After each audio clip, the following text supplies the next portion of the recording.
ইটাভাটাত কাম কৰি অসমীয়া বিষয়ত লেটাৰ মাৰ্ক পালে বৰভেটিৰ মাছুমা খাতুনে। নগাঁও জিলাৰ ঢিঙৰ বৰভেটিস্থিত এটা ইটাভাটাত কাম কৰা শ্ৰমিক পৰিয়ালৰ কন্যা মাছুমা খাতুনে এইবাৰৰ মেট্ৰিক পৰীক্ষাত উজ্জ্বল সফলতা অৰ্জন কৰি সকলোকে গৌৰৱান্বিত কৰিছে।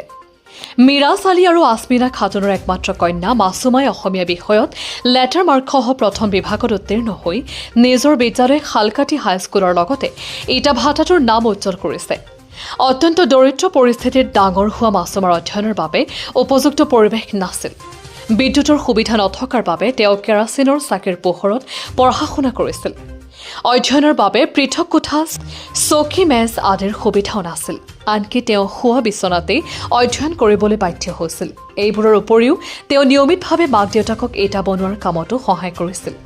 এই সকলো বাধা বিপত্তিৰ মাজতো দৃঢ় মনোবল আৰু অধ্যাৱসায়ৰ জৰিয়তে মাছুমাই অসমীয়া বিষয়ত ৮৩ নম্বৰ লাভ কৰিবলৈ সক্ষম হয়। তেওঁৰ এই সফলতাই প্ৰমাণ কৰিলে যে সংকল্প আৰু পৰিশ্ৰম থাকিলে যিকোনো কঠিন পৰিস্থিতিকো জয় কৰিব পৰা যায়।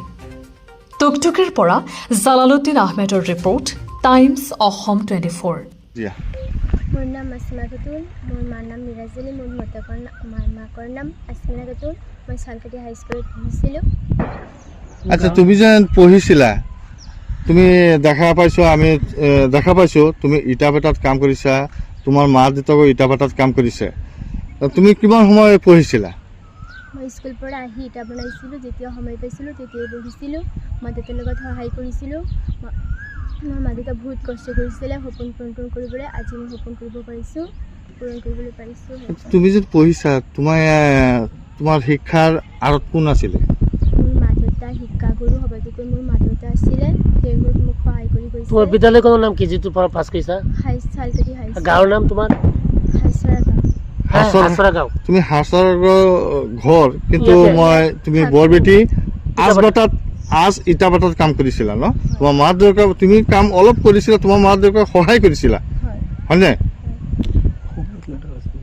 আচ্ছা, তুমি কোনটো বিষয়ত লেটাৰ পাইছিলা? অসমীয়া। কিমান নম্বৰ পাইছা তুমি? 83। তুমি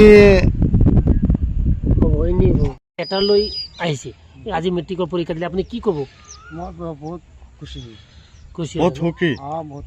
আচ্ছা, দেখা গৈছে তুমি ইটাভাটাত কাম কৰিছিলা, তাৰ মাজতে তাইৰ নাম কি আছিলে? মাছুমা খাতুন। মাছুমা খাতুনে স্কুলত পৰা আহি তোমাক অলপ সহায় কৰিছিলে, তোমালোকৰ দুজনক। সেই সন্দৰ্ভত কি ক'বা? সহায় কৰিছে, তো বহুত ধুনীয়া কৰিছে, মোক সহায় কৰিছে। মানে স্কুলৰ পৰা আহি পেলাই তোমাক সহায় কৰিছে, আৰু যিদিনাখন বন্ধ থাকিলে সেইদিনাখন গোটেই দিন তোমালোকে সহায় কৰিছে।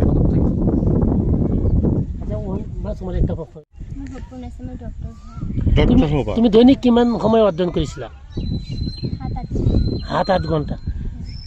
কেনেকে অধ্যয়ন কৰিছা? তুমি দেখা পাইছা? সুবিধা পাইছা নেকি? তোমাৰ মা দেউতাই সেইটো সুবিধা দিছে ন? ঠিক আছে। অলপ জোৰে কোৱা। আজবাটা। কোনখিনিত আছে? বৰবেটি। ঠিক আছে।